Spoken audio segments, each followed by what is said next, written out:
భారత ఎన్నికల సంఘం 1950 జనవరి 25న ఏర్పడినది. 2011 నాటికి 60 సంవత్సరాలు పూర్తి అయినటువంటి సందర్భంగా నేషనల్ ఓటర్స్ డే జనవరి 25న చేపట్టాలని నిర్ణయం తీసుకోవడం జరిగింది.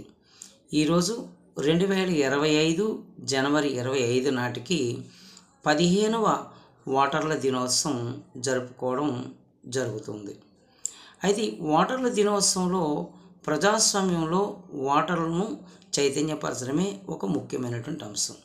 అయితే 2019 నాటికి పోలింగ్ శాతం బాగా పెరగడం ఓటర్ల దినోత్సవం యొక్క ఆవశ్యకతను బాగా సఫలీకృతం చేసింది.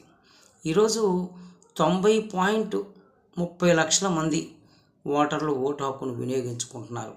18వ లోక్సభ నాటికి 2024 నాటికి మరి ఓటర్ల సంఖ్య ఎక్కువ అవడం అనేది ఈ కార్యక్రమం సఫలీకృతం అవడంగా మనం చెప్పవచ్చు.